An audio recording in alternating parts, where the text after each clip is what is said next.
Hello guys, how are you? Eu trouxe para vocês hoje uma aula sobre Present Continuous, ok? Então let's go! O Present Continuous nada mais é do que o presente contínuo, que nós conhecemos em português, né? Então é um tempo verbal composto por uma locução verbal, tá? Ou seja, a junção de dois ou mais verbos, né? Que querem dizer, significar a mesma coisa, tá bom? Então, aqui no Present Continuous, nós temos a locução do verbo to be, que pode ser am, are ou is, dependendo do sujeito, mas a forma de final ing do verbo principal. Pessoal, essa forma ing é o que nós conhecemos em português como gerúndio, tá? Com as terminações ando, endo, indo, tá bom? Por exemplo, amando, comendo, sentindo, tá? Então seria essa ideia. O present continuous em inglês é utilizado quando nós queremos enfatizar ou falar sobre alguma coisa que está acontecendo naquele momento, tá? Então temos alguns exemplos aí, ó. The old man is telling a story now. O velho homem está contando uma história agora. Então, ó, is telling. Percebam lá, temos o verbo to be, né? Is, porque é ele, homem, né? Telling, telling, né? Depende da pronúncia, depende da região, né, que se fala inglês. Telling, que é o verbo contar. Ó, então, o verbo tell. Acrescenta-se ing, fica telling. Então, is telling, está contando, tá? O próximo exemplo. The children are listening to him.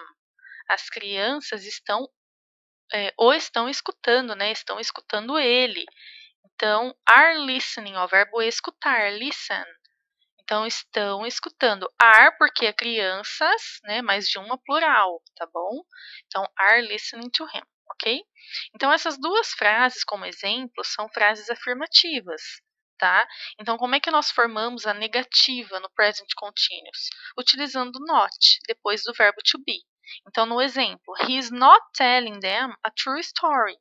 Tá? Então, sempre o not ele vem depois do to be, tá bom? Então, ó, is not, are not, am not, mais o verbo com ing, tá bom? O verbo, no caso, o verbo principal, tá? Lembrando que o verbo to be, nesse caso, pessoal, é um verbo auxiliar, tá?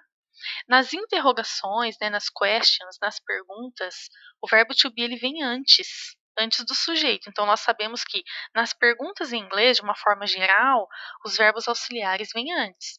Então, aqui nós temos o verbo to be como auxiliar, ele vem antes do sujeito. Então, aqui nós temos, is he telling them a fairy tale? Ele está contando, né, um conto de fadas? Is he telling? Ok?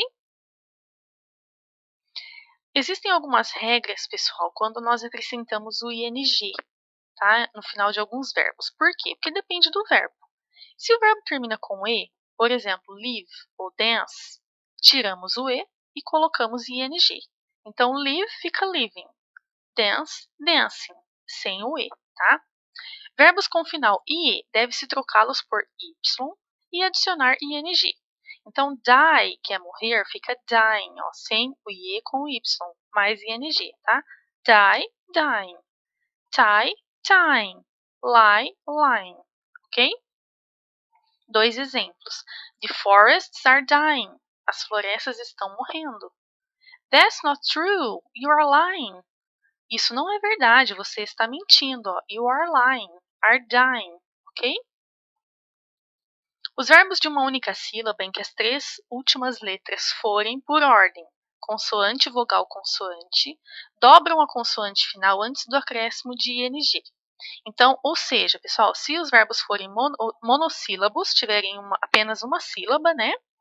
E tiverem a ordem consoante, vogal, consoante, repete-se a última letra mais ing. Então, o run, por exemplo, o verbo correr, run, fica running, com dois n's, tá? Stop, fica stopping, com dois p's. Put, putting, com dois t's, ok? Os verbos de duas ou mais sílabas também terminados em consoante, vogal, consoante, ou seja, essa regra se aplica também para não só monossílabos, né, mas também de duas ou mais sílabas, tem a consoante final dobrada, repetida, quando a sílaba tônica for a última. Então, por exemplo, begin, beginning. Ó, então perceba que consoante final, né, o N no caso foi repetido, foi dobrado, dobrado no sentido de repetir, tá? Porque o begin é a sílaba tônica, tônica é o que é o mais forte, tá?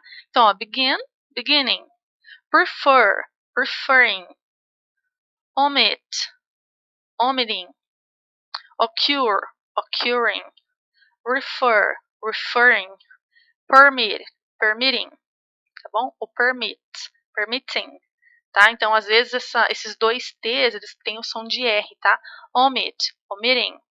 Mas aí, na hora que, tá? Ou omitting, tá bom? Então, depende, tá? Depende da região aí que se fala inglês, tá? Nos Estados Unidos é mais comum, tá bom, pessoal? Então, nos Estados Unidos, eles tendem a, como se fosse, assim, reduzir algumas palavras. Então, omit, esses dois T's vão ter som de R, tá? Omitting, permitting, ok? Os verbos terminados em Y mantêm a letra, ou seja, mantém o Y, antes do acréscimo de ing. Então, aqui a gente não tira o Y mantém, tá? Os verbos terminados em Y.